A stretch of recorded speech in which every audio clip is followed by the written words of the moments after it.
Good afternoon and welcome to VAS Golf.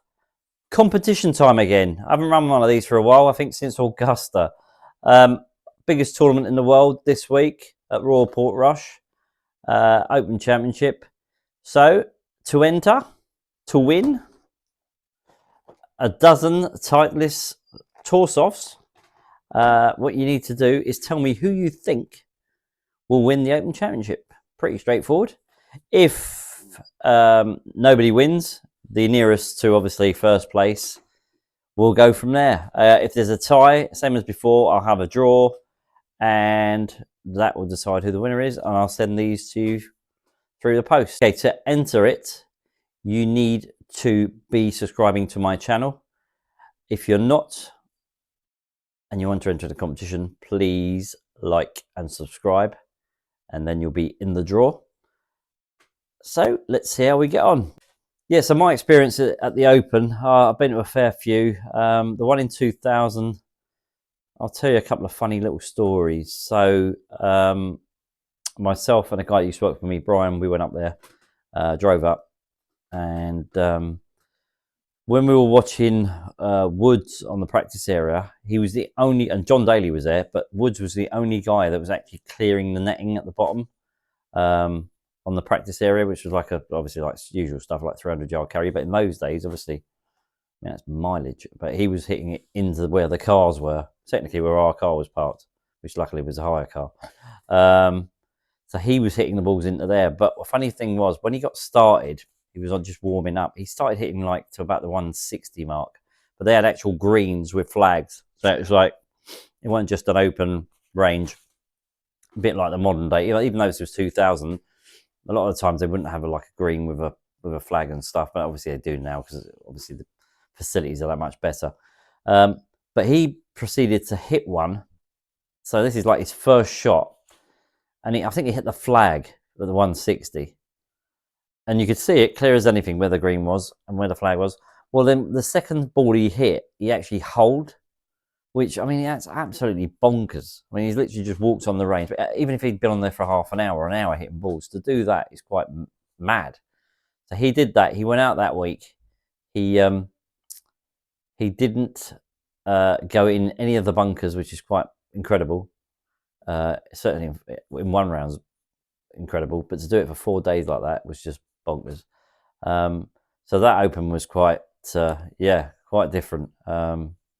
Like I said, he just dominated. It was just awesome. I followed Ernie Els. My mate got pretty tired, and I followed Ernie Els in the afternoon because a friend of mine, Neil Wallace, used to caddy on tour, and he was caddying for Neil at the time. So I obviously followed Neil around with Ernie Els, and I think Ernie finished second in every major that year. So yeah, that was one there.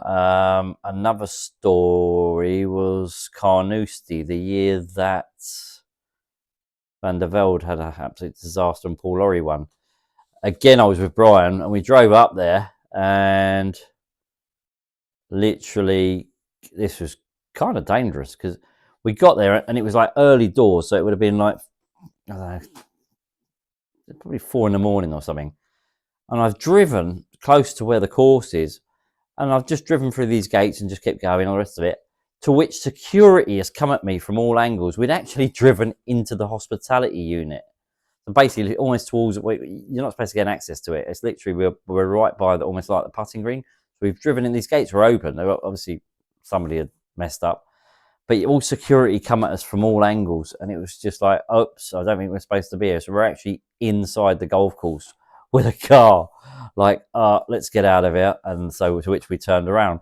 But then it was one of these, we've driven out and it's like pitch black. You can't see nothing. I've gone round and I'm still on the grass coming out of there and turned right. Now, I don't know where I'm going. This is way before sat-navs and all the rest of it. I've then proceeded to drive up and I've gone, hold on a minute. I literally cannot see where I'm going. I've got full beams on. This is quite mad. And literally, it sounds like I'm BS, but it's not. I've stopped the car, I've got full beams on, I've got out the car. I am about, I would say probably about no more than that from going over a cliff. We're right on the edge of where the seafront is. So, yeah, it could have been maybe even game over. So scared the living crap out of Brian.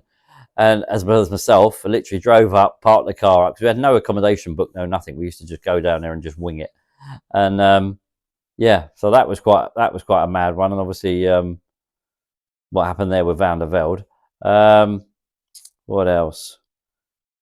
Yeah, I mean, it's like Royal Liverpool was a good one. Woods again won that. I was there for that. Awesome. Trying to think top of my head. Yeah, St Andrews another year. Went up there with a friend of mine, Wayne, and I was driving an M3, I think, at the time, and we were parked up in some car park. It was like £10 a day, and we thought, do you know what, stuff it. Let's just because not being funny, friends of mine have slept on the beach there before, and it was quite a nice day. But we thought, oh, do you know what, let's just crash in the car. Needless to say, it's not the nicest night's sleep in a M3 sports car. It was pretty, to be honest, horrific. But it was quite funny because as we drove the car back sort of closer to the gates to park up for the next day's golf, they spotted that we were in there all night. So they come over and go, £10, please. So yeah, they took the £10 off us for parking, which is fair enough. That's what it's there for. But like I said, that's probably one of the worst night's sleeps I think I've had. Certainly uncomfortable. I was there in 2005, St Andrews again, when I think Nicholas, 2005, if I've got my dates mixed up, apologies, but I'm pretty sure it was 2005 when Nicholas said goodbye to the Open. Now, Woods was in the group in front of him, and it didn't matter. The amount of people that were following Nicholas around as his last hurrah. And I will never forget, I think it was him, certainly Watson, and I think it might have been Luke Donald were playing together. And on the 16th green, I was just to the right of the green there, Watson had like a 35, 40 footer for birdie, and he holed it. And honestly, it's the loud. I've been to many, many golf tournaments, Open Championships, all the rest of it. That's the loudest roar I've ever heard. Even with Woods winning, whatever.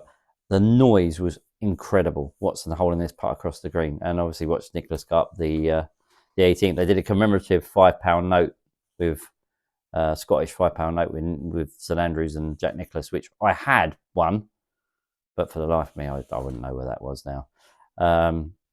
So that was quite unique. But like I said, many, many happy memories of Open Championships. Another one was coming back from there, and I think it was the one in 2000. And we had the hire car, and I was kind of tired, and we were taking in turns to drive, and I basically said to Brian, I'll do this bit of driving. He could see me going off, nodding off. He went, pull the car over. So I pulled the car over, and we're still in Scotland, to which I got some sleep and he drove, to which I woke up and we were virtually home. So he literally drove all the way himself. So that was very good of him. So thank you, Brian. But yeah, what a tournament. And like I said, everyone likes Augusta, loves Augusta as like condition-wise and what it is. But this is the proper true golf at its best, to be honest. Links golf. Fortunate that me and the boys that I was in Portugal with have played Royal Lytham, Birkdales, Hillside, whatever, West Lancs, proper links courses, and you truly, it's just a different way of playing, and what an experience playing those sort of courses. Really got to hit it clean. Fairways really, really super tight, but and obviously always windy, so you've got shot shape. It's just true bit of golf. I mean, it's as true as form of golf there is.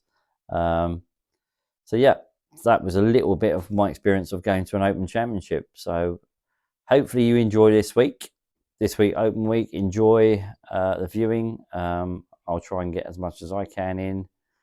So remember, to win these golf balls, simply tell me who you think is going to win the Open Championship. Right, please, if you're not already, like and subscribe. You need to enter the competition. Until next time, a lot more videos to come.